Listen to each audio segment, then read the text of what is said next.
members of the task force? Seeing none, I'll ask for disclosure of monetary interest. I assume there's none there as well. I do need a motion for the adoption of the minutes. Moved by Janelle. All in favor? Carried. Thank you. We're blessed with 2 delegations this morning.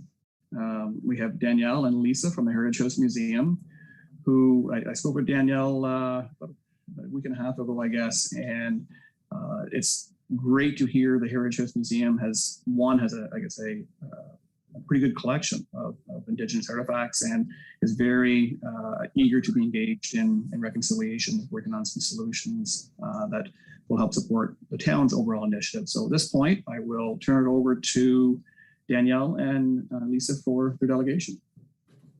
Thank you, Sean. I'll start. I'm the old lady over at the museum. And I thought I'd start by giving a little context to what Heritage House has been doing in efforts of truth and reconciliation, and just sort of presenting Smith Falls and the Rideau Canal's Indigenous history as much as possible. Started out around 2008 when we reviewed our educational programming for school children and trying to tie in with curriculum as much as possible. But the one program we felt we were really remiss is not having an Indigenous program for kids. And so we did programming for several years in conjunction with Earth Day, with local drumming circles and as many Indigenous partners as possible to present from Indigenous perspective.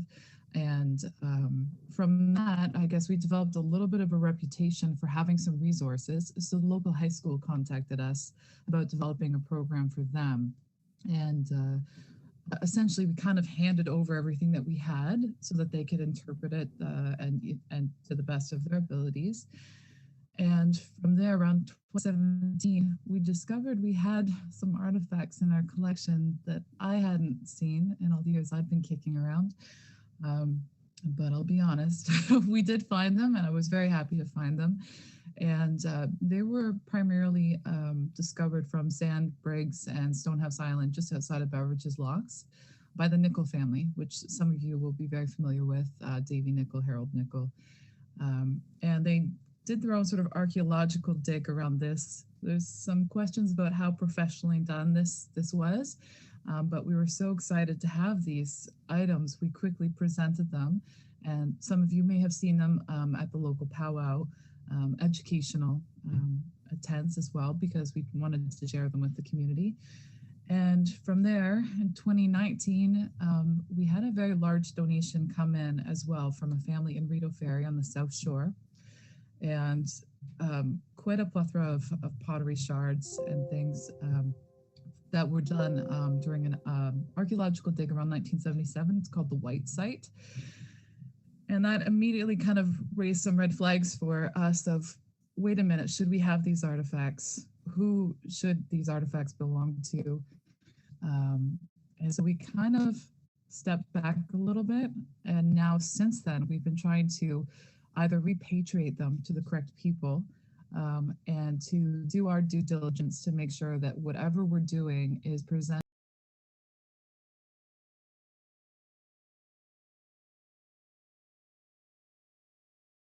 I'll take it to Danielle, who can show what we're going to do next, or what our hopeful next steps are. Hi, so our next step is we'd really like to do a working group with members from the Indigenous community, because a main focus, like Lisa was saying, is we want to see if these items are appropriate for us to display and share, and we don't want to share that without community input. And through some federal funding, there's actually an opportunity to create a website where we can share this information with not only local residents, but actually nationally. So we did a little pitch for them, and they really were behind it. And the thought process behind this website is that we would tell the history of colonization into the building of the Rideau Canal. So we could actually chart the changes that colonization and settlers coming to the area really affected not only the Indigenous community, but also the landscape. And, like there are no falls in Smith Falls. Why is that a thing? And really bringing them together and telling the more complete history. And Lisa and I both really strongly believe that as the cultural and historical memory of the town and the people who live there, it's really important for us to be telling these other historically excluded stories within our umbrella with, like Lisa's saying, the people who stories they are at the forefront. So that's sort of where we're at. We want to create a working group with members. We believe there were 4 Indigenous groups. We want to get all members from all 4 if possible, and sort of start looking at the educational program we've been doing, this project, and then also creating a more permanent, semi-permanent display that can be incorporated into what the museum's already doing. Did I leave anything out, Lisa? No, you got it. Anybody have any questions? Yeah, so we'll open the floor to questions. I think it's a fascinating opportunity. I think it's very appropriate. And I think in some ways there's been, some of the history you read of our town, there was a perception perhaps that we did not have, that we made this simply a passing area for our First Nations people. And maybe there was actually more presence here than what we have anticipated. And I think some of your digging and research is helping us to understand that. So I'll open the floor to questions. Peter? First of all, thank you for being so proactive on this over the past few years. I'm really proud of you and Heritage House for taking this approach. What are the timelines for the project going forward? Danielle?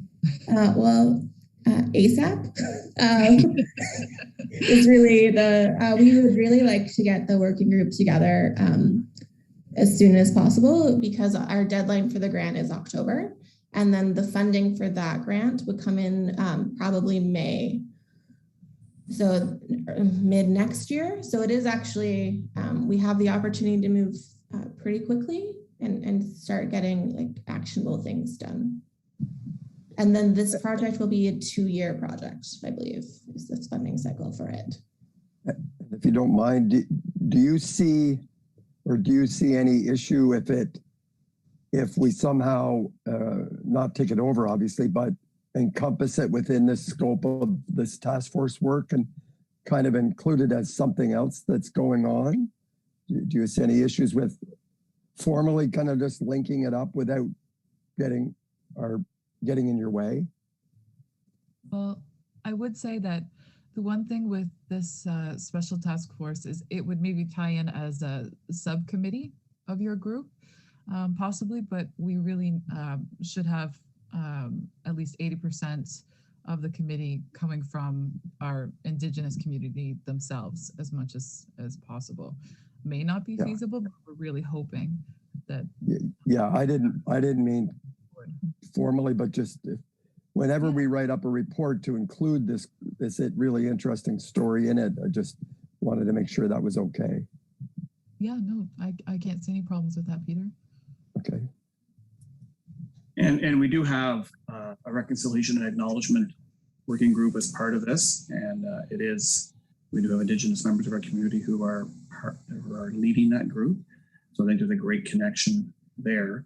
We're also going to discuss later in our agenda Orange Shirt Day, September 30th, and a National Day of Reconciliation. So is there, I don't know if you're able to stick around for that conversation, or if you want to discuss anything that the Heritage House may be considering for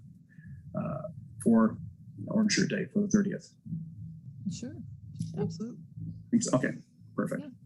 Okay, well, thank you, and you're obviously welcome to hang around.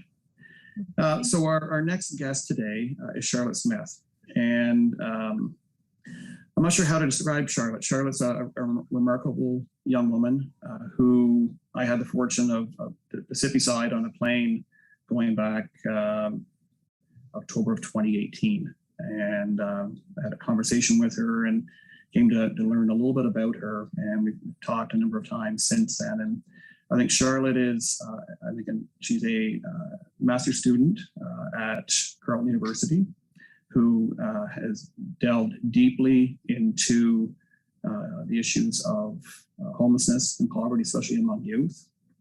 And Charlotte has many years, I think probably 8 years of lived experience of being homeless and living on the streets. And she's, I think, a great example that sometimes there is more to a person than appears. And I think that reminder for all of us and the broader community and the world, in fact, that sometimes we need to make sure that we give people more than one second chance, because there's quite often maybe a diamond in the rough that we fail to recognize. And sometimes we also fail to recognize that there are numerous factors which lead people into certain states of despair, which may create some challenges for a period of time. And so I invited Charlotte here today to talk primarily about her research, and maybe she can talk a little bit about her own journey to where she is today.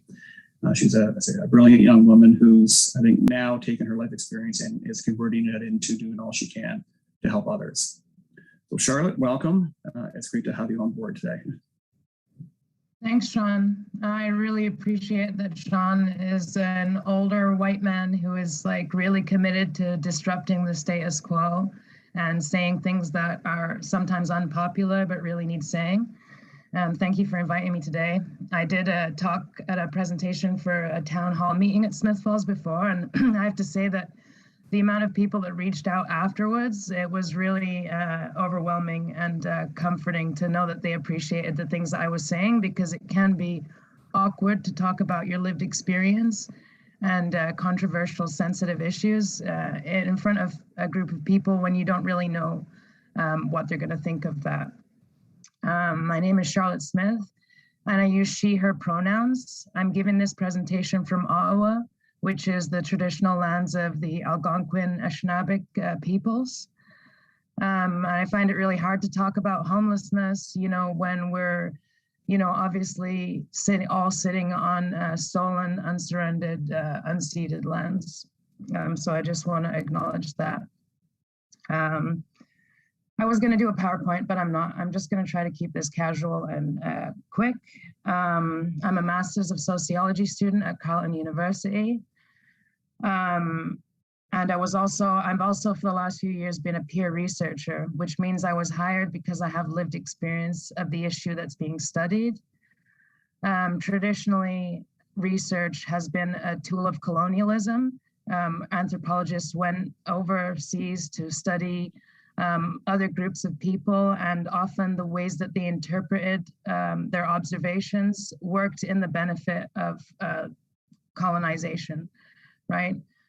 Which just shows how easily research can be discriminatory, because it is all up to the way that we interpret and pass judgment on others. So peer research and the inclusion of people with lived experience in research and other processes is seen as a way of being more inclusive and hopefully less discriminatory, and actually producing findings that are more representative of the actual issue that's being studied. For me, becoming involved in research really changed my life. I dropped out of high school in grade 10 after I was kicked out at age 15. We know, statistically speaking, that more than 50% of homeless young people do not graduate high school, compared to a national average of only 9%. And that's through no fault of their own.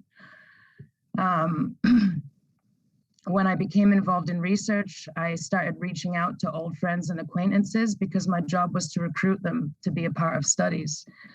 And these are people who I hadn't talked to for many years, because when I got off the streets, I just had to focus on myself, just trying to keep my own head above water. And that's not to say that the people that I left behind were bad or, the wrong kind of people to be hanging out with. But part of the problem with being homeless is you end up associating with only people who are struggling with all of the same issues as yourself. And even with the best intentions, you just can't help pull each other out of that. You're just all sinking. So I hadn't talked to people for a few years. I'd been working on myself. I'd been working with horses. I'd finished my high school through independent learning credits that I started in jail. So when I started reaching out to old friends and interviewing them for research, it was really weird because we might have been in jail or in trap houses or sleeping on the streets together, but we'd never talked about how we ended up there. So to start talking to people about their childhood experiences, their experiences of being in the child welfare system, of facing severe abuse there, of families all struggling with mental health and addiction that is untreated, really high rates of childhood sexual assault and lots of incest, things like that. It really became clear to me that it's no surprise that we all ended up in the same places. And it's really hard to, when you're experiencing homelessness or even after you become housed, it's hard to not blame yourself for all the things that have happened to you, right? Because you're sort of the most visible perpetrator within that experience. But when you start researching the subject and you start talking to people, it would be impossible for me to sit across from a young person that I'm interviewing and accuse them of that, that you made that choice, you ended up on the streets, it's your fault. It just doesn't make sense, right? But when you talk to Indigenous young people, I've never met one on the streets who has blamed colonialism for why they ended up on the streets. But if I sit down and look at their history, of them having to run away from reserves because everyone there was struggling and they couldn't access the supports they needed, and they'd already been criminalized at an early age, and thrown into the care system, where even today they were told that, being Indigenous is essentially wrong and something bad and something to be ashamed of. You can really see these connections to our historical roots of all this kind of inequality and suffering that we perpetuate today. So after talking to a bunch of my friends in the context of research, I really became interested in how schools might help prevent or intervene in homelessness. So that's when I started doing my own studies. I was able to get some funding, and I was able to work with other professors. And through that, all the data I've collected, which is interviews with 43 young people between the ages of 16 and 23 in 2 different cities, Ottawa and St. Catharines.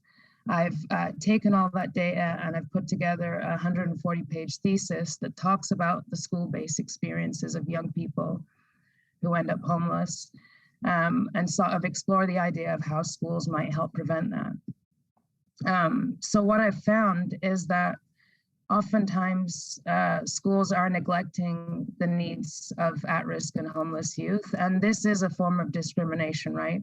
When we don't respond to the needs of our community members, when we ignore their issues, when we render their issues invisible by refusing to talk about them, or just not realizing that they're an issue, that is discrimination, because simply put, discrimination is the state of being unfair to another individual or group.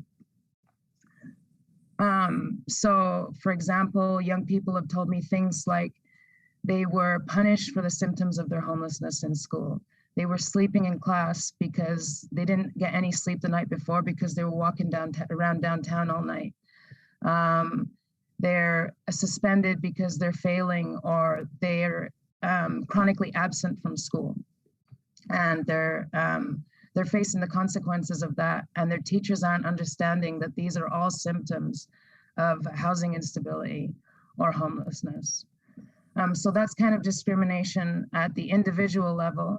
And that also includes things like problems with substance use in schools. And that's a misconception that all homeless young people use substances.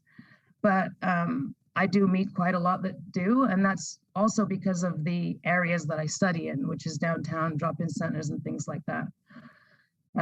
But when young people are using substances in school, there's a lot of sort of zero tolerance policies that don't reflect the actual reality of substance use, right?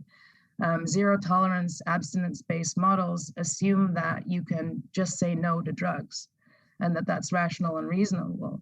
And it's really not, because many young people are using substances in order to cope with issues, whether it be mental health issues or, extremely traumatic experiences that they've had in the past or that they're currently experiencing at home. For me, substance use, I don't think I would be alive today without it. I was sexually abused throughout my childhood. And when I got kicked out by my parents, I just kind of snapped, and that was the last straw. And using drugs helped me escape all the things I couldn't bear to think about. And I can best describe it as sort of keeping myself comatose until the day came where slowly I could come back to reality and be able to face those things and start addressing them. And that took a long time. So when we don't acknowledge that young people might be using substances for reasons other than recreation, we're being really unfair to them. When we remove them from their education because of those things, we're setting them up for life outcomes like chronic unemployment, underemployment, and these things determine our health too, right? When researchers use the term, the social determinants of health, what they're saying is that things like poverty and racism and colonialism contribute to actual physical health decline in individuals.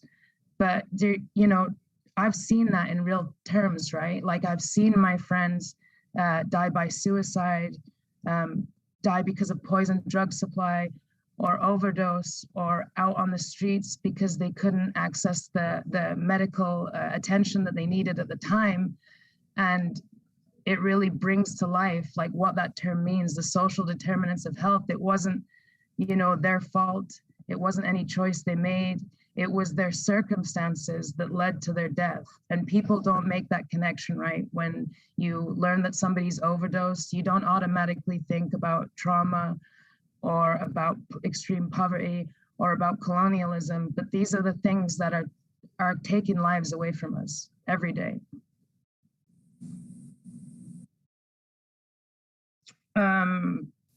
In schools, there's also obviously structural discrimination that happens at a structural level. So that's not when individuals are discriminating against young people because they're interpreting their actions as bad and punishing them for it.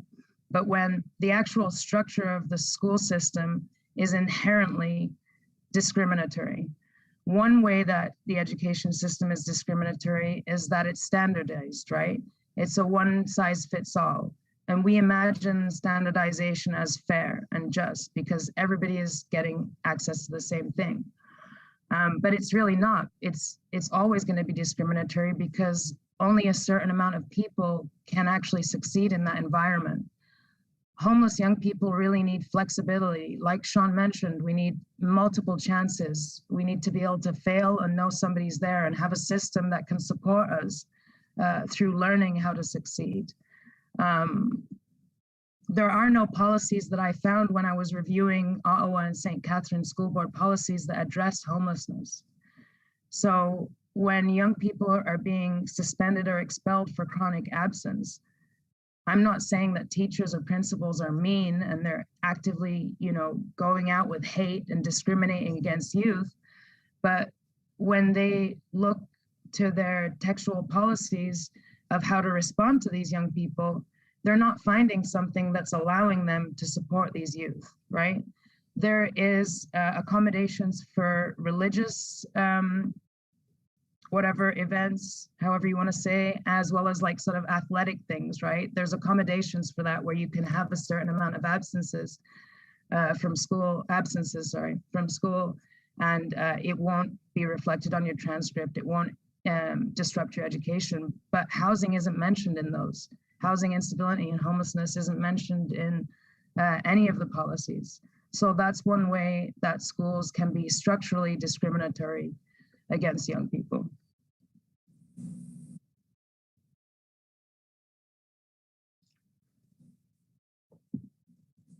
I also found that, and this is probably one of my most exciting findings for me because I really see it as something that I can use to actually work in schools and actually incorporate young people into a solution here.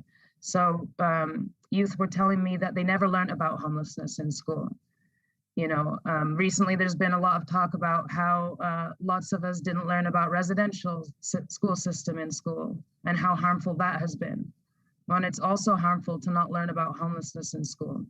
And young people are telling me that it could have helped them because, for one thing, it might have lessened the stigma and discrimination they faced from their peers, from teachers and principals, because everybody would understand a little bit the realities of homelessness, that it could have helped them prepare for their own homelessness or even just know that they were at risk.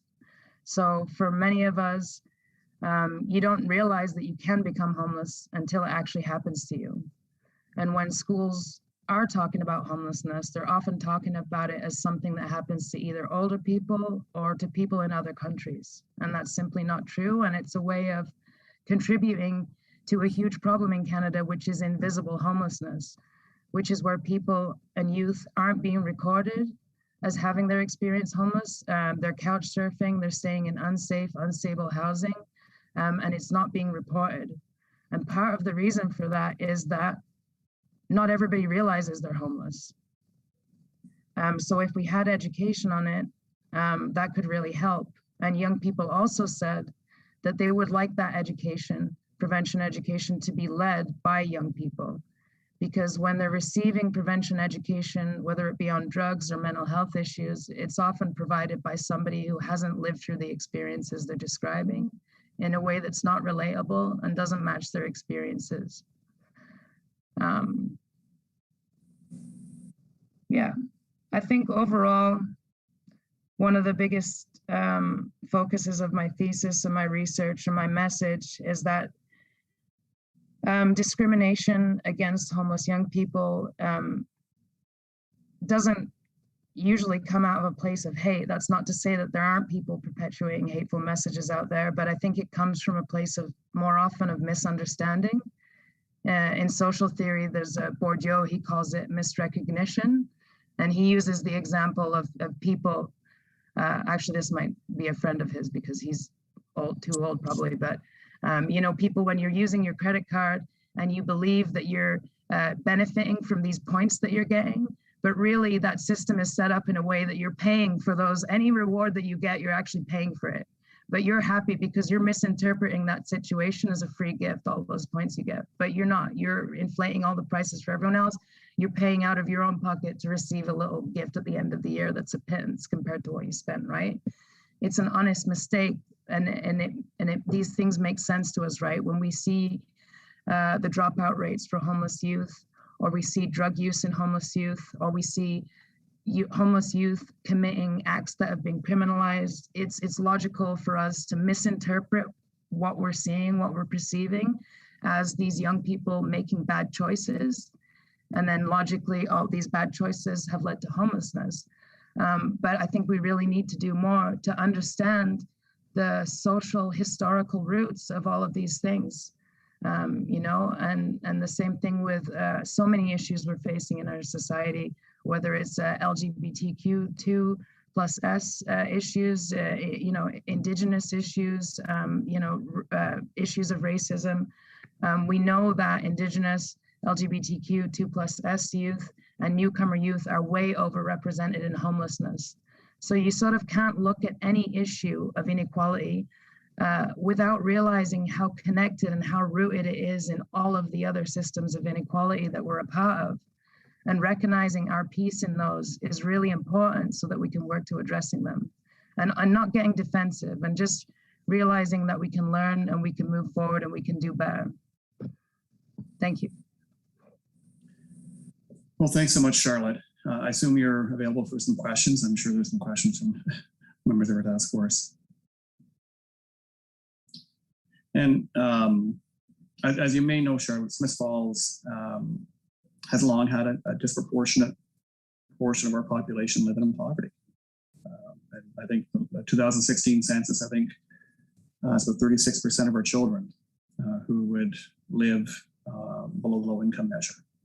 And as you mentioned, the challenges that can arise from poverty and the discrimination that many of these children face especially as they get older, and having the supports in place that are needed to help them shine, to help them grow, help them succeed in life. And so I guess one question I would have for you would be, while this could be viewed largely as a federal and provincial problem, and municipally, we are anxious to do what we can to help support our community and the people of all the people of our community.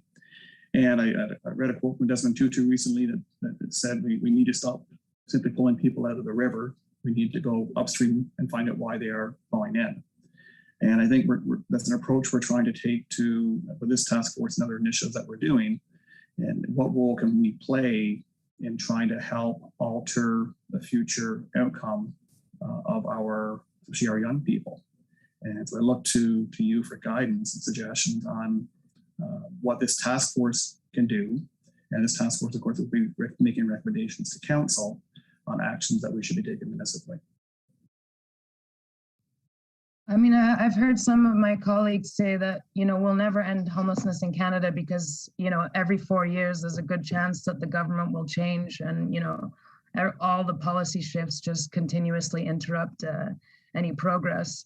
But I don't believe that is true, because I think as individuals, we have so much power to help in our own communities. And at the end of the day, we can't always look to the federal government to solve these issues. We need to start getting our hands dirty right now and looking after our neighbors. I think the ways that you can help homeless youth or people experiencing homelessness in your own community will be very unique to your community. And I think it starts with reaching out to people and asking them what their needs are. But also trying to get everybody involved in the solution. One of the things I'm most proud of is that I have stayed in contact with many of the young people I've met during research. So I've always tried to consider myself a peer first and a researcher second. Over time, that's formed a group called the LiveX Alliance, which is a group of youth and adults with lived experience and allies. And one of the ways we mobilized some of the knowledge from my research, which was that young people really do want to go on to post-secondary education, even though they're dropping out, is that we established the Chicken and Boots bursary for homeless youth at Carleton University, which is the first of its kind to support youth who've been homeless in attaining post-secondary education. And the bursary is also named after 2 youth who died on the streets of Ottawa. So it's also a really nice way to memorialize those. That's something we came up with based on conversations with young people where they were telling us they wanted to go to post-secondary, but also acknowledging that they haven't a hope in hell of getting there. We were able to remember 2 young people in ways that, there's so many youth who die because of homelessness, and they're not remembered, right? And we lose so many people to the poison drug supply crisis, and it's impossible to even keep track of everyone, even keep their memories alive by telling and sharing stories, especially during the pandemic. So to come up with community initiatives that really speak to the heart of your community, right? Like when we announced the bursary, and every year since, when we share it around for donations, it's not about the money, it's about the conversations we're able to have with the public when we're going around canvassing. It's about people in small businesses coming out and listening to us and saying, well, maybe I could help in this issue. Maybe I could hire a homeless youth, right? Could you talk to me about that? Or could you point me to an organization who might be able to support that? And one of the most heartwarming things to me about that is, every year when I see the Facebook post shared for it, I see people who I've never met who knew Chicken and Boots, and Chicken and Boots didn't know each other, commenting, even family members saying, oh my God, I'm so glad this bursary exists, wow, and sharing little stories, that they otherwise wouldn't. So I definitely think it has to be unique to your community, and it has to try to involve as many diverse people in your community as possible. Thank you. Additional questions for Charlotte? I don't have everybody on my screen. I apologize, so I might be missing somebody with a hand up. So if so, just go ahead and Hey, Charlotte, Aaron Tompkins with the police. Thank you for that wonderful presentation and informative presentation. Part of my role within our police services, excuse me, is community services. So I'm interacting with kind of all members of our community in various ways. So with your thesis, has Carleton University or anybody, yourself included, reached out to, let's say, the Ottawa school boards and St. Catherine school boards? Like, can we make a change at that level? Because I know locally, I work within the schools, work with the social workers, the administration, and we look for flags, we look for youth at risk, whether it be physical harm, mental, and homelessness as part of that. But there's definitely some gaps and a lot of, we can do more training, and we try to break down barriers by having those open relationships with the students. Know it's a safe place, but I think from what you're saying, there's still a lot more work, maybe at the board level, to include some kind of training or life experience. I have one son who's still in high school, and they take certain classes, which is great, but I don't think the homelessness piece is included with that. It's like life skills or something, I think it's called. So that's kind of my question to you. How do we advocate for more training within the schools, whether it be locally or on a larger scale? Yeah, thanks. I think that school boards these issues are on the radar. And even in the last 3 years or 4 years that I've been involved in research, compared to when I was just trying to figure out if there was any policy on homelessness, I called a school board, the Catholic Ottawa School Board, and I was like, is there any policy on homelessness? Because I can't find it. And they were like, homelessness? Well, we don't have that, you know? And then like another year later, I was at a meeting where the whole topic was on homelessness, but they still didn't have a policy, you know, and I've been invited into some schools by teachers to speak. So I think that, people are moving in that direction, but it's just not happening fast enough, you know? I think you really have to push for the change to have happened yesterday, because it's really killing people. And schools aren't seeing young people that are dying at 22 and 23 and how they could have been saved, by having a better life at 15 and 16 and 14, and school could have been a huge part of bettering that life. I think that if you are honestly and genuinely committed to addressing any inequality in schools, then you're gonna indirectly help in homelessness. So if you can tackle, racism and, discrimination against gender and sexual identity, right? Like, that's got to stop. That's another thing that's killing youth, things like ensuring that, names that the youth want to be, that represent their identity are being used. That's essential. And that's not always happening from workers, having bathrooms that recognize all genders, having supports that recognize all genders. Obviously I'm biased because I'm a substance user, but substance use plays a huge role in homelessness. And so many young people, you're losing your trust with young people by acting as if their drug use is recreational, right? I know it's probably hard for you because you have to criminalize people for drug use, but maybe you can advocate for change in your own institution, because, criminalization has lifelong effects that also contributes to homelessness. And young people are being criminalized so early for using a substance that very well may be keeping them alive. And I know how bizarre that sounds, but really that's the truth. And more people are getting on board with that idea, the idea of harm reduction. And, I think that you could take a harm reduction approach in all of the work you do, whether you're out on the streets policing or sitting in a school board meeting. You can think just what is one change I can make here that will reduce the harm we're unintentionally causing to youth. No, I appreciate that. And I've been in this position for almost 5 years. So I can honestly say from where we were to where we are now, working in the relationships with our public health unit, we do a huge focus on the harm reduction approach.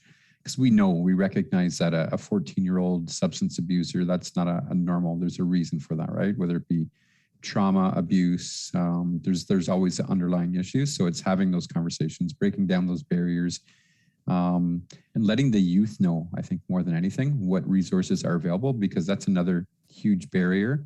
At 14, 15 years old, I couldn't imagine trying to navigate social services, trying to find housing. Obviously, that's a huge issue, affordable housing as well. And you're right, most of the youth that are homeless in our community, it's not overt, it's that hidden. It's the couch surfing. Are they staying in a flop house where there's maybe 20 people living in there and it's just not a safe environment? So again, we're pretty progressive and we have a great community. And I mean, we still have a lot of work to go, but just I want to let you know that we recognize and that we are trying our best. And that's, we always invite people in, say, hey, where can we improve? Especially with this is a fairly new task force that's been developed by the town. So I'm more than happy to jump on here. And I interact with, like I said, every demographic in our society. Some good experiences, some negative experiences, but again, that just goes along with my job as a police officer. But we always try every approach except for criminal, and that's a last resort for policing. And 5% of our job, every police officer, is enforcement. 95% is that community interaction and hopefully positive. So just want to relay that to you as well. And hopefully you've had some good interactions and positive interactions with police throughout your experience. And moving forward, hopefully this is a positive for you as far as a police and your lived experience interaction. Thank you. Personally, I have not had a good experience with police. And I've really over the last few years, I've tried to I'm just trying to let go of the past and try to work forward to solutions. You know what I mean? But in general, I'm terrified of police. If you reach out to Sean or Nadine, they can give you my contact information and we can have a nice chat offline. Or if you're in our community, I'll take you out for coffee and have that as a positive and maybe show you around some of our local town here. It's a beautiful town. So sure. My oldest son also goes to Carleton University, so we have that in common. So nice. Well, and we're very fortunate to have Aaron as a community service officer, and certainly reinforce everything he said and the role he is playing and connecting with all members of our community. It's very encouraging, very positive. Charlotte, can you speak maybe, and if I'm correct, I may be wrong with her name, but Ruth and the role that she played. So the role that I guess professionals can play in helping turn people's lives in a different direction. And because I think it's, for you, if my memory is correct, it was a bit of a linchpin in enabling you to sort of head off in a different direction in life. Ruth was my drug counselor when I was, I think I met her when I was 23 in Ottawa Drug Treatment Court, which is a program that takes substance users out of jail on the condition that they do this day program where you get basically piss tested every week. But because it's coming from a lens of more understanding in terms of substance use, it's not as if as soon as you use, you get thrown back in jail. There's a certain amount of time. They always try to find an alternative. They try to get you supports and help and realize that relapse is part of the recovery process. But it's still not a perfect system. But Ruth was somebody who broke her professional boundaries in order to help me. She, for example, one Christmas I was working at a motel. I was doing sex work out of a motel to support my substance use. And I'd been beaten up and it was Christmas Eve and she showed up with a carton of cigarettes, just out of the blue.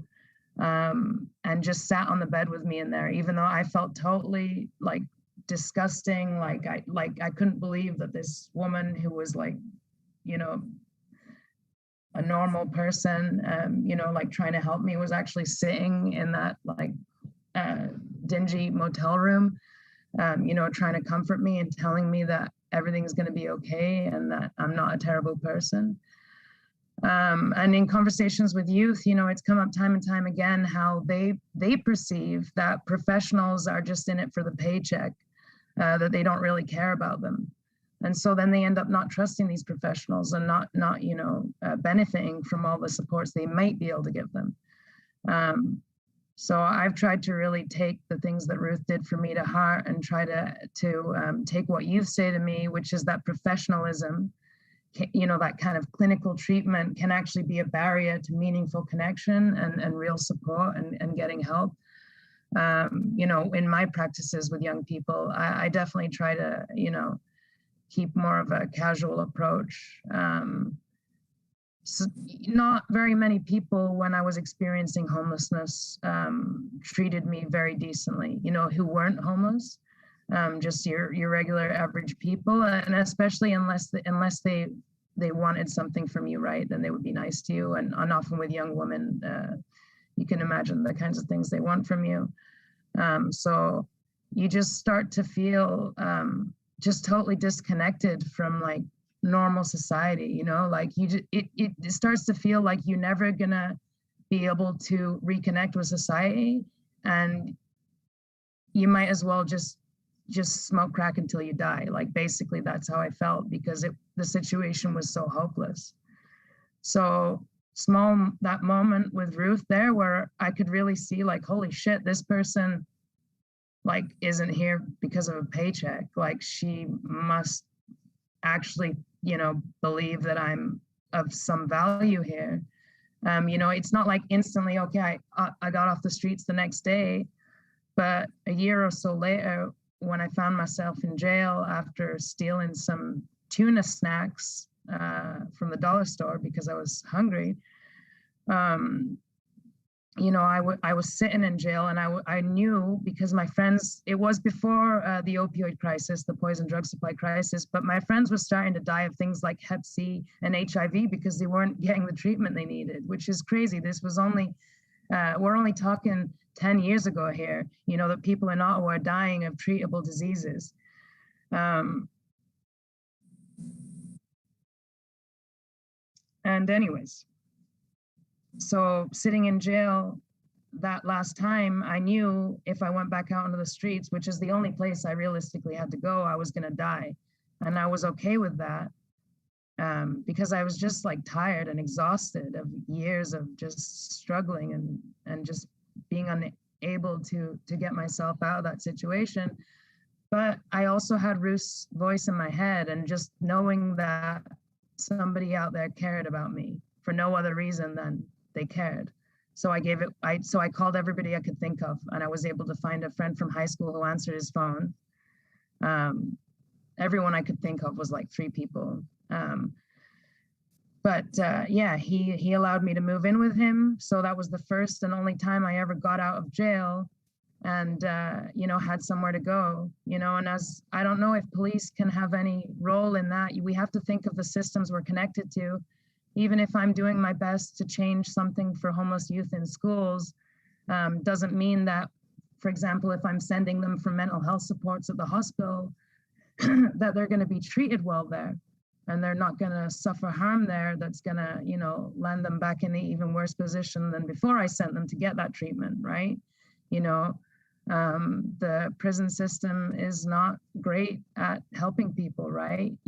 Especially when you're, sitting in Innis, like people only go there for less than 2 years. So that's seen as a reason to not provide lots of supports and services there, because they're only there for less than 2 years.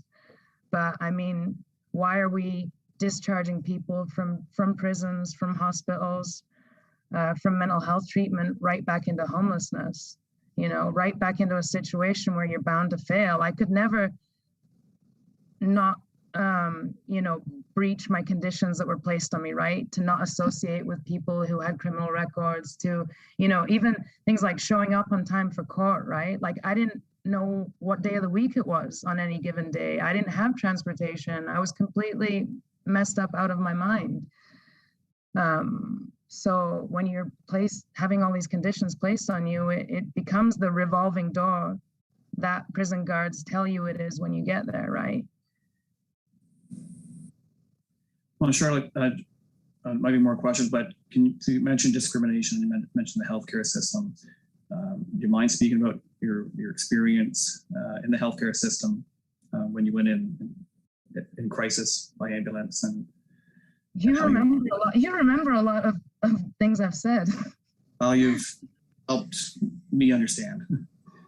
Yeah, like a couple years after being like homeless completely on the streets, like no longer couch surfing, no longer like survival sex to stay in places, just like being completely down and out homeless. I tried to kill myself, like, because I just realized everyone around me was suffering and struggling. And,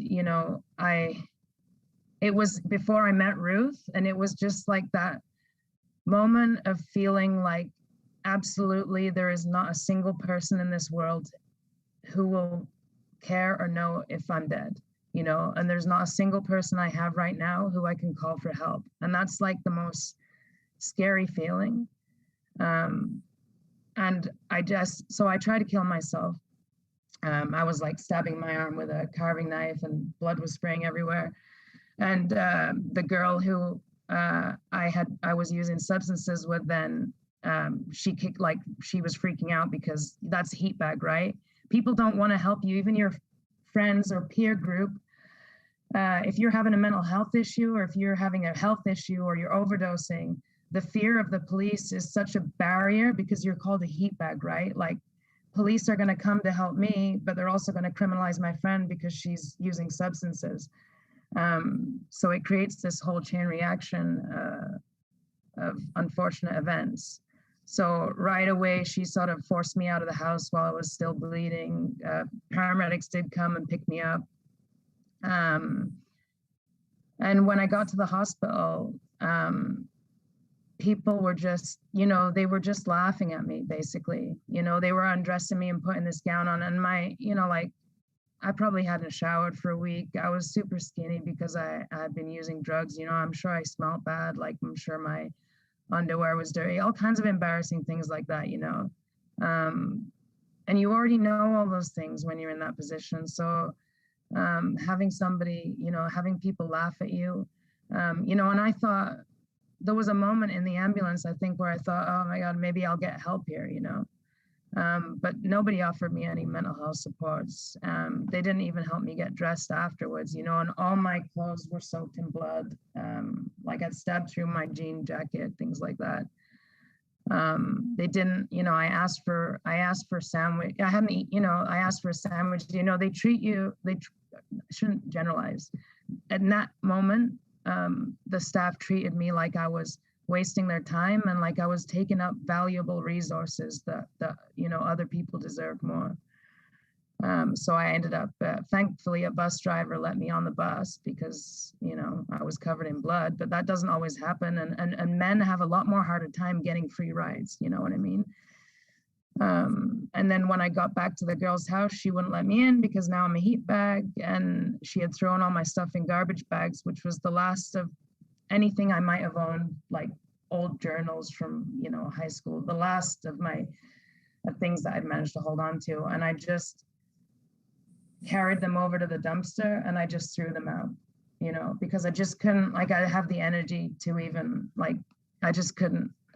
And then I walked from Quebec to Ottawa, and I had nowhere to go except a crack house, a trap house where I'd been before. I didn't even really know the people there. And they took me in, and I don't know how many days I slept for, and they took care of me. Well, thanks, Charlotte. And I think it speaks to that discrimination that you'd face and other homeless people have faced in the educational system and our healthcare system, and our social justice system. Before we wrap up with Charlotte, are there any further questions? I don't see any. I did. Oh, Janelle. Sorry. Charlotte, again, thank you for sharing.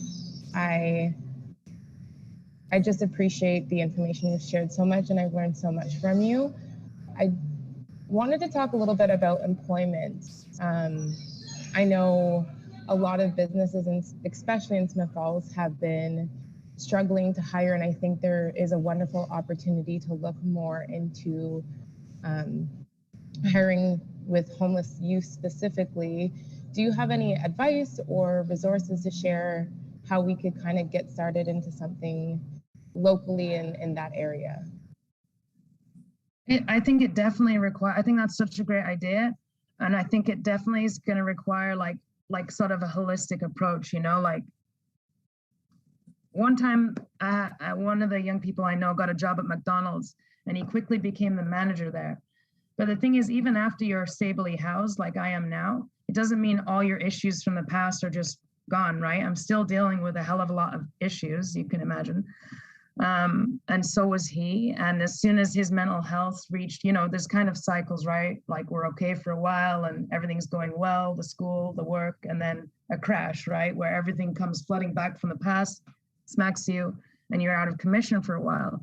And as soon as that happened, he was fired and he lost his housing again, right? And that was heartbreaking to see, you know, because they'd obviously seen enough potential in him to make him the night shift manager. But then there was no structure or support in place for when he, you know, for when his mental health went through its usual cycle. You know, if they could have waited even 3 weeks, you know, and I wanted to call them so badly, but I knew they wouldn't care, you know, because that's not how employment is structured.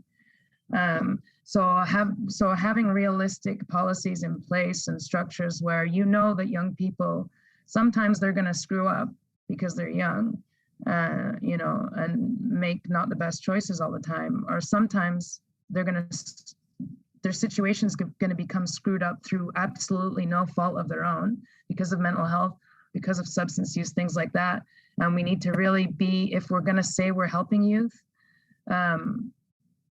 we need to be willing to respond and adapt to those things and find ways to move forward, and never assume that this person's just not worth helping anymore. They're just not the right kind of youth. It's not this one. No, we need to figure out what are the needs of this youth and how can we support them in succeeding in this job. Another thing youth have told me is that youth employment programs only offer like a couple different types of jobs, you know, like it's a lot of like retail or things like that. And that's not necessarily the kind of jobs they want to be in, right? So really asking them and giving them a choice over the type of job that they can be a part of, and just ensuring that there are diverse opportunities for them to explore.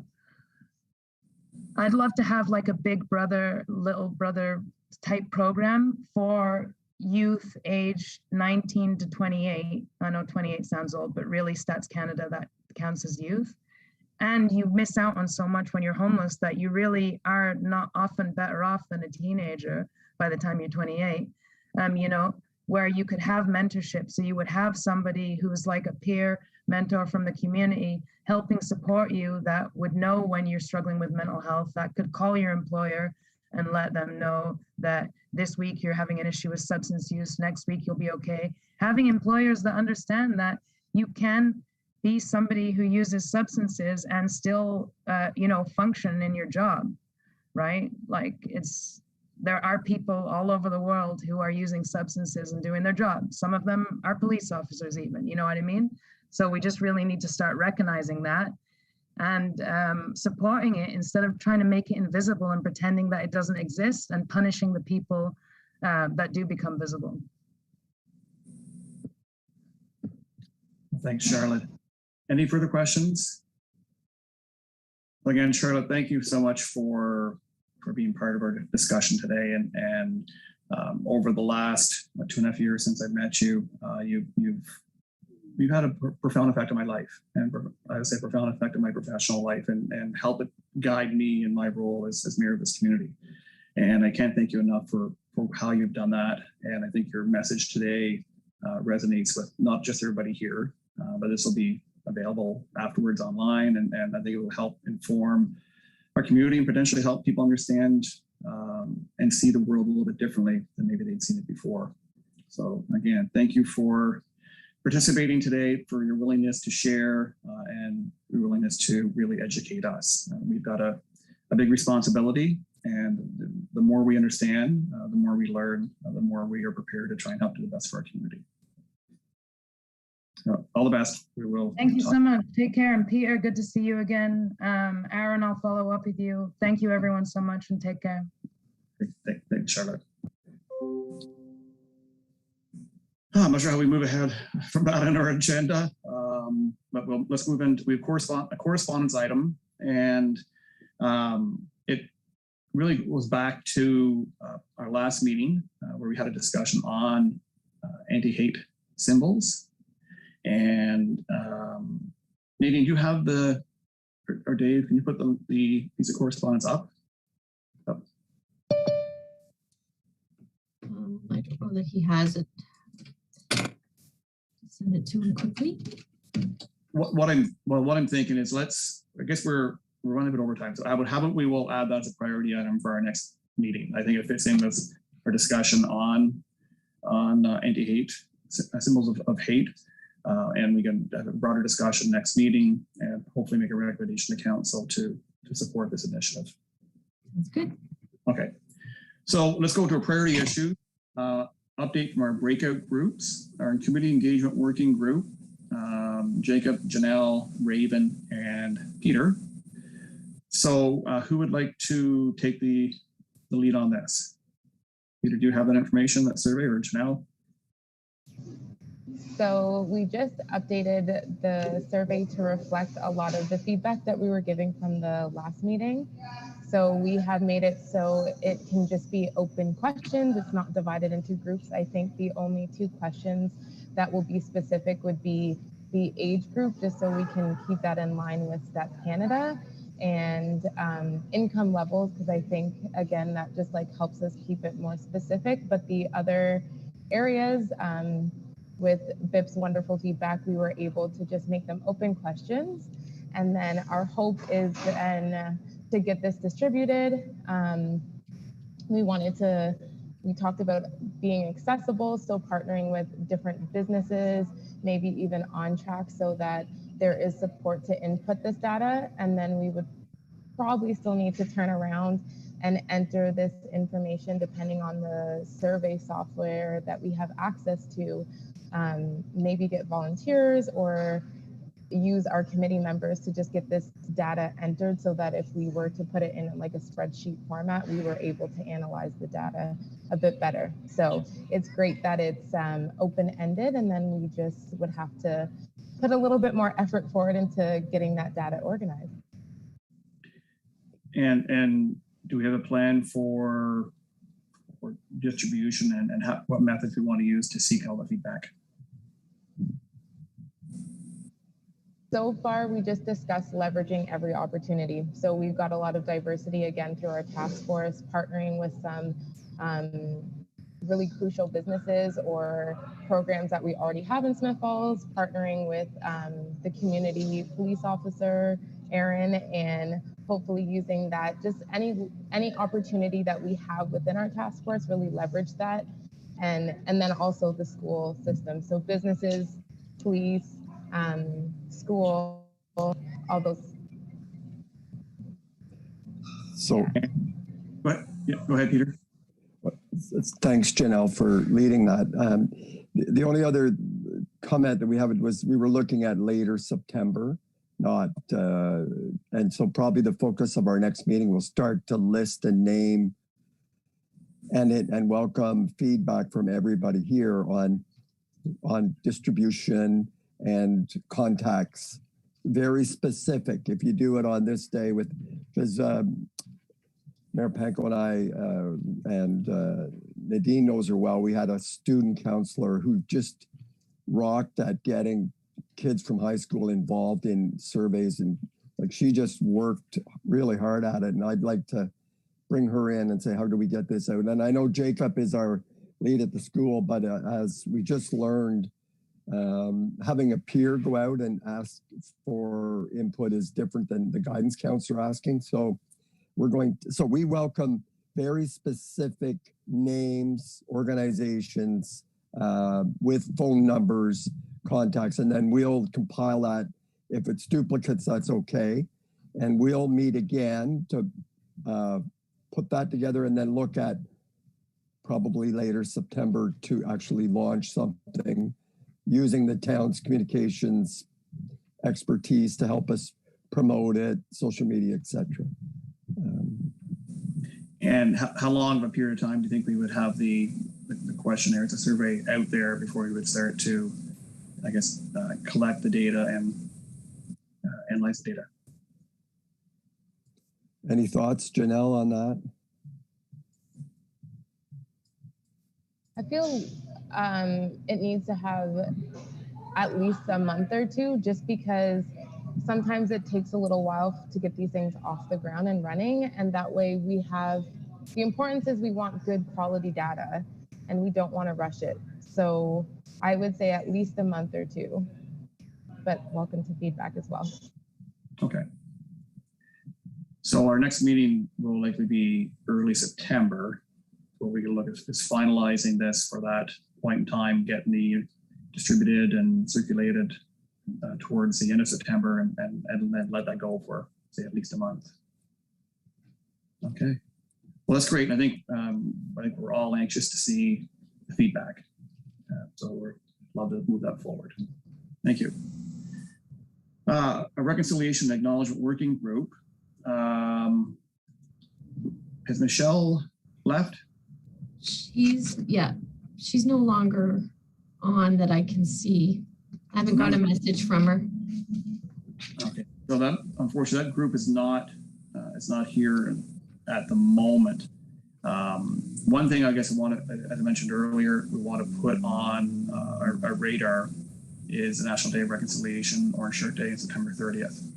And we've talked about a couple of different things that have come out of this group, of course. One being a permanent method of honoring and recognizing the Indigenous children who pass away in residential schools or attended residential schools, as well as between Tim and Charlene and I, we had talked about an event. We had not settled on a date. We had discussed a possible model for the event, and that was largely fairly loosely organized, but a procession which would initially gather around Town Hall at twilight. People would be able to bring solar lights. The procession would proceed down to Centennial Park, where we would have members of our Indigenous community lead some discussion, and then we would essentially, people could place their solar lights in place as in recognition of the Indigenous schools children. So what I suggest at this point, because that group is not here and we believe they need to lead this, we'll park this for now, but we'll absolutely have to address this more at our next meeting in order to plan something appropriate for September 30th. The town has already went ahead and purchased Every Child Matters and different Indigenous flags and recognition flags. So and other things like that, buttons and stuff. So we're preparing for it. We simply want to make sure that we this is led by our Indigenous representatives and the broader Indigenous community. And then the third group, the Municipal Policy Guidance and Community Ambassador Program, is with Aaron, Kaz, Bip, Alice, and myself. And we had talked the last meeting about we would try to meet before the next meeting, and I apologize, we had not done so. I know my holiday schedule probably interrupted that to some extent, but I did have some progress, and from a municipal training program, there's a number of options. And I do have a meeting scheduled for tomorrow afternoon, just for a consultation regarding training on Indigenous affairs and helping us provide a method for our staff, especially our frontline staff, to potentially have a deeper understanding. So I'll bring the feedback on that. And then there's a couple of other programs I was able to come across, and Nadine or Dave, if you're able to share that. Sorry, get the first one. Dave has that link that you sent, Mayor Panko. Is that what you're asking him to share? The federal link. Yeah, okay. So, and Dave, you can click on the PDF over to the right. So there is a federal program, a great federal training program that I think provides the framework and sort of that self-study. Resources are all there. There's an opportunity to sort of to design elements of that we believe are the most appropriate. And I think we need to identify from a staff standpoint who we would like to see following this training program. And so we haven't had a broader discussion, but in my mind, I believe it's primarily our public-facing staff, so staff who would interact with the public. But I'd like to hear feedback from the group with regards to, I guess, we set a municipal training policy as a priority. So does that still remain as a priority? And if so, which municipal staff do we believe should take the training? And looking for feedback.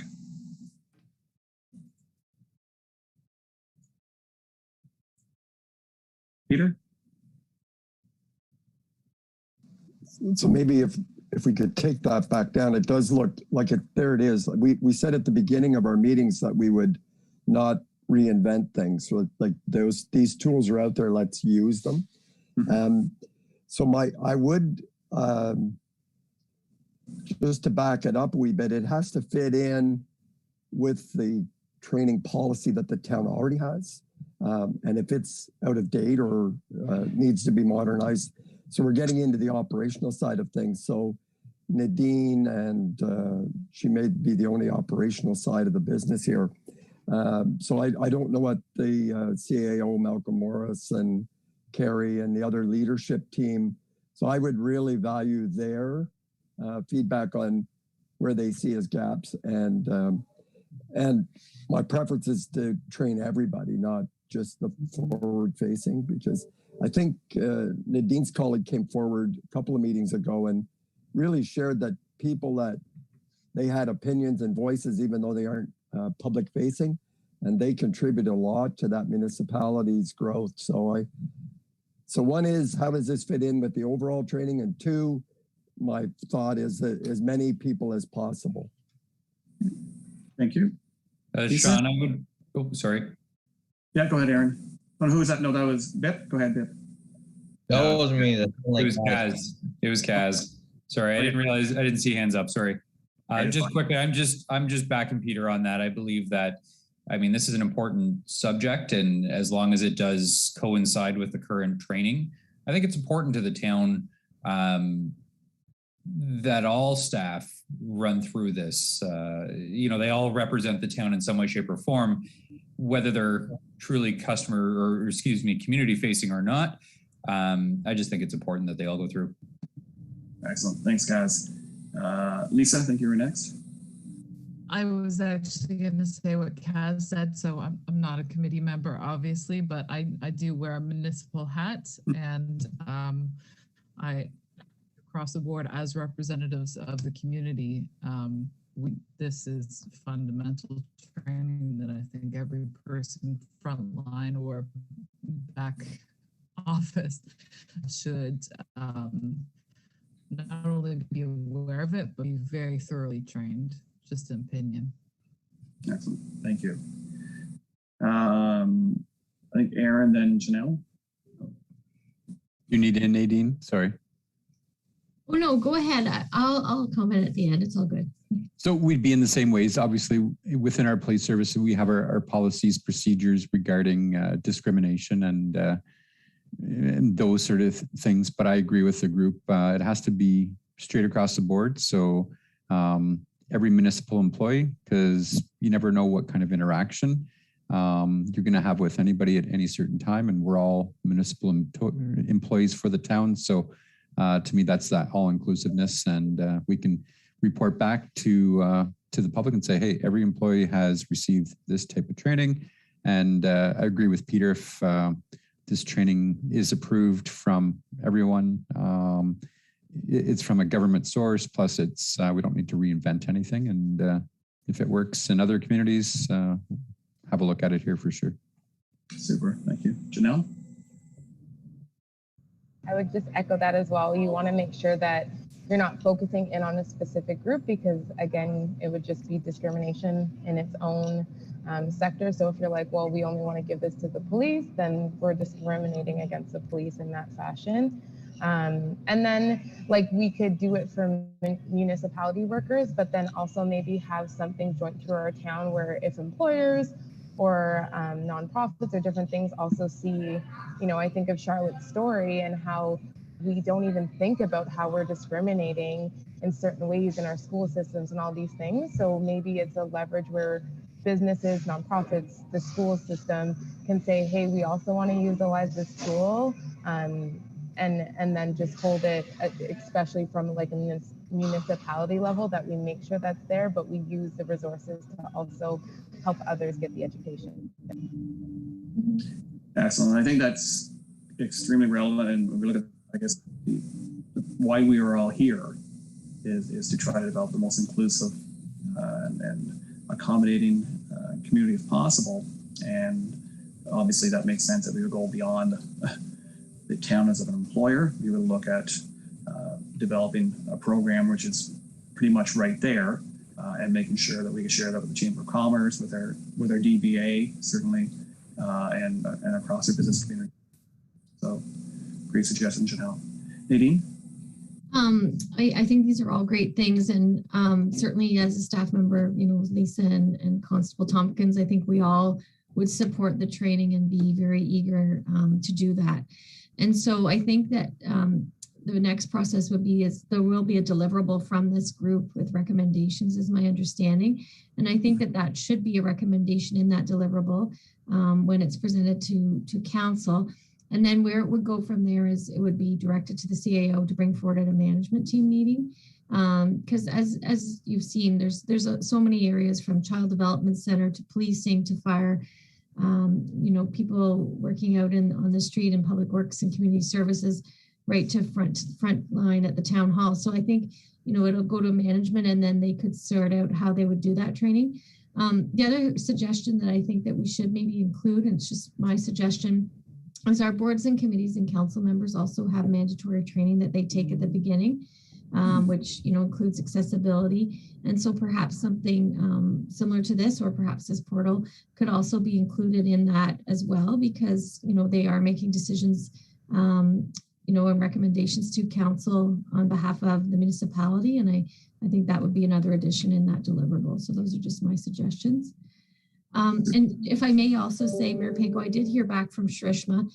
She's been a great resource and actually becoming a good friend of mine, and not just a colleague, but Shrishma said that in Whitby, they're working on an allyship program. It still is kind of in the works. They're hoping to have it set as a deliverable in the fourth quarter of, and I think it's, right, I'm just reading the note she sent, fourth quarter of this year, and perhaps into 2022. They're just trying to get that together. So she is going to share those resources as they proceed with them, but that is something else that can be considered. Excellent. Well, so what I suggest, sorry, go ahead, Peter. Well, just thinking to further the conversation a little bit about why we would like everyone, including, I like Nadine's idea of the committees, and that is, it's with each other, the employees who work together. There's so much misogyny out there in society. I'm not pointing to the town, that there's just so much, and so you're working side by side with people. So it's employee to employee that we want to raise. We all need to go much farther. It's not just out there with the public. So it runs deep, and and it's old cultural colonization. It's there, and so let's bring it to light, work on it, and it's a lifelong journey. So thanks. Great, thank you. So what I would like the task force to do is to support a motion, which essentially would read that that the town management, CAO, formulate this is one resource which we know probably is a foundational resource, but formulate a training program for all staff as it relates to training to combat racism and discrimination in the workplace. And the resources are there, but let's let staff pick from the resources that are probably the most appropriate pieces, and understanding the time commitment it would need. I mean, if to do everything here might be 20 hours, I'm not sure. The most essential pieces might be 3 or 4 hours, I don't know for sure. But let's turn it back to staff to develop this program. So can I have a motion to move that? Someone to move that motion, please.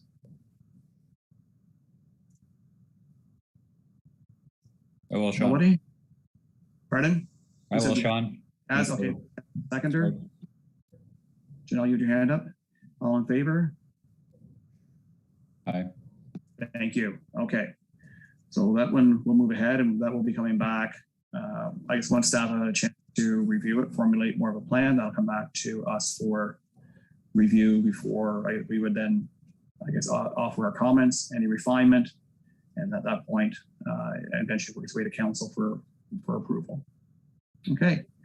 And go ahead, Nadine. So just to confirm, just so everybody's aware and we're aware for the minutes, this deliverable that's coming forward, like, are you expecting staff to take that back now, or would that come forward with the deliverable when it comes to council? And then, because typically that's the process, is it will be a deliverable to council from the committee. So I'm just seeking if that's how you want it done, or if you're I think we need staff to refine the training program based on the results available through Canada School of Public Service.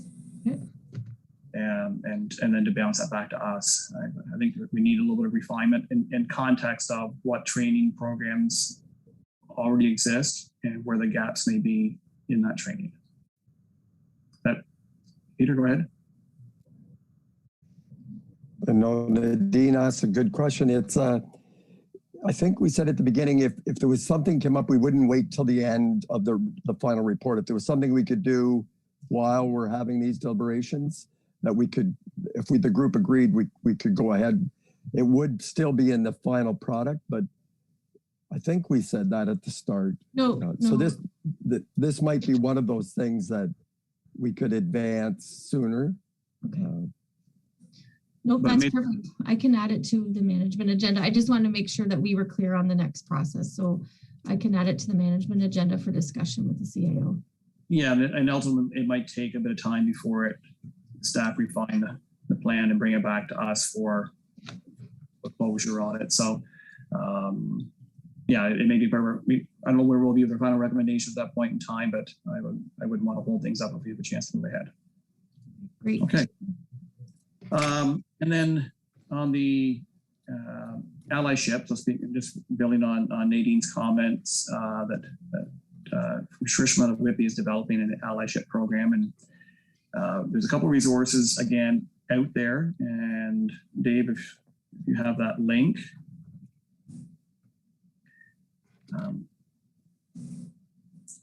So a couple pieces of this, I guess. One, Lanark County, along with Brantford County, have a local immigration partnership program. We had one in the town up until a couple of years ago. Funding stopped, unfortunately, so the program had stopped. And the opportunity now is to potentially build on that local immigration partnership via the county, and to leverage tools that were available when we had it, continue to be available through the county. So we do have staff who are investigating that right now. That will help probably guide sorry, Dave, is the other link? I'll resend it to you, Dave. Okay.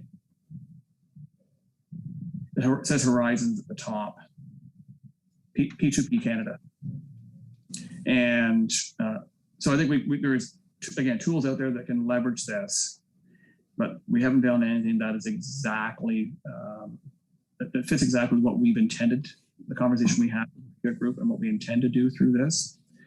So again, I think it's the challenge we have in many ways is have the resources to refine this. So staff are doing some investigation now into resources through the LIP. And I think we need to potentially lean on staff a little bit more to design this program. So I see some hands up. I'll turn to Janelle first. Just wanted to add, so I've recently gone through the immigration process with my husband to get his permanent residency. And there's something called Next Step Canada. So it's a program where it helps newcomers to Canada find employment, housing, all those different issues that make it harder for a newcomer to Canada. And again, it's a program that already exists, and I know a lot of the work is done through like the YMCA, but it's predominantly in the cities.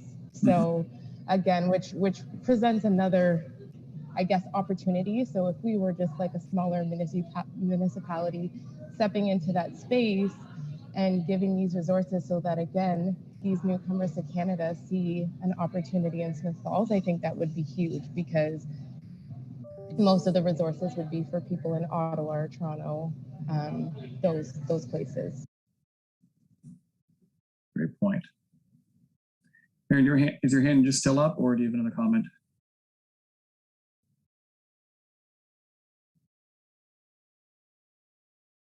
No. Okay.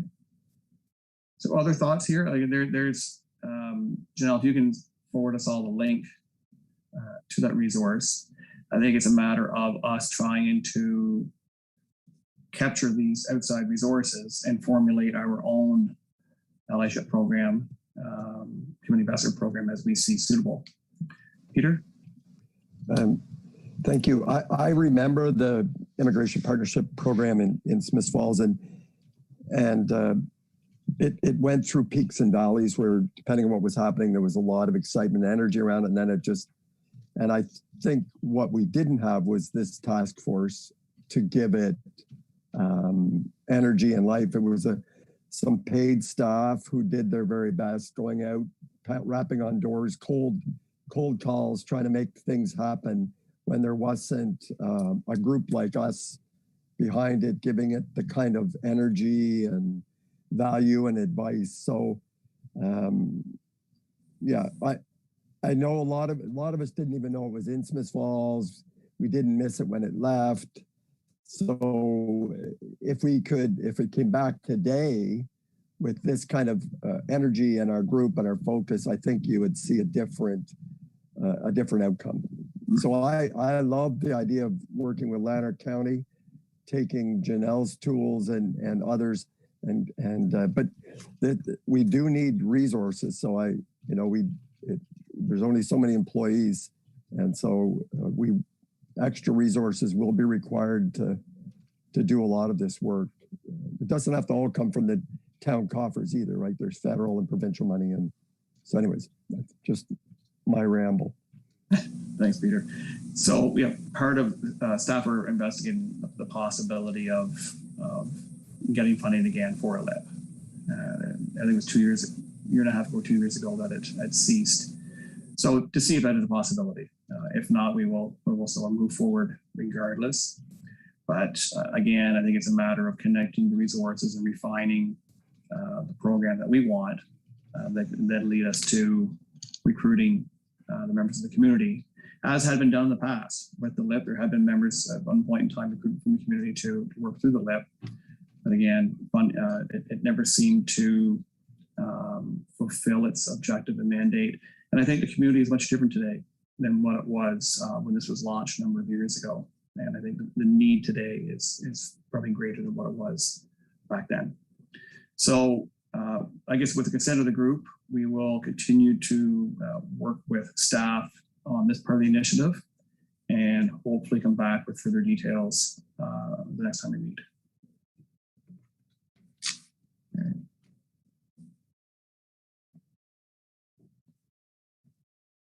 And that covers our agenda, unless there's any other items anyone wishes to discuss. Yes, Peter? Sorry to hog the floor so much today. Just going back to the discussion on monuments or plaques or whatever the group is working on. I've really enjoyed our guest speakers or our delegations. I've learned a lot from them. I'm learning a little bit about monument development and what works and what doesn't and why you do it. And it's a very complicated conversation. And I wonder if we could, and I'm willing to look to see if there's a speaker who could just talk about monuments generally and why you do it and how you do it and what works and what doesn't. I just wonder if that could be something that the group would be interested because you can do this badly and we've seen examples of that. And so I just, if anyone knows someone or if there's a researcher, there's books written on it. So I have some information. I just wonder if the group would like, if we could find a delegate who could just come in and give us a little talk on that. Agreed. Yeah. Okay. So speaking, sorry for raising my hand there. So we have the Arts Hub, those guys are made up of pretty progressive people, and I'm sure they'll have, specifically Matt and Amber, I'm sure they'll have very constructive things to say about monuments and such. Yeah. Yeah. Great point. So Peter, can we leave that with you to do a little bit of outreach? Yeah, and I'll reach out to, if anyone has a suggestion or ideas, let me know. I'm happy to try and lead finding the right person to speak to us about that. Perfect. Okay. So next meeting date, with National Day of Reconciliation, September 30th, I don't think we want to wait 4 weeks before we meet again. I think it just doesn't leave us appropriate amount of time to plan. 3 weeks would take us to just after Labor Day. Is that correct? I think. Yes, the 8th. Okay. Is everybody okay with planning for the 8th? Yeah. Okay, so 8th, 9 p.m. And Lisa and Danielle, you're welcome to come back for that meeting if you'd like to continue to be this task force, especially when we're working on our reconciliation efforts. It's very important to have the two of you, not at the table, but on the screen. Thank you. We appreciate it. Okay. Look for a motion for adjournment. Moved by, hard to get a hand up around here today. Moved by Janelle, seconded by Aaron. Thanks, everyone. We stand adjourned.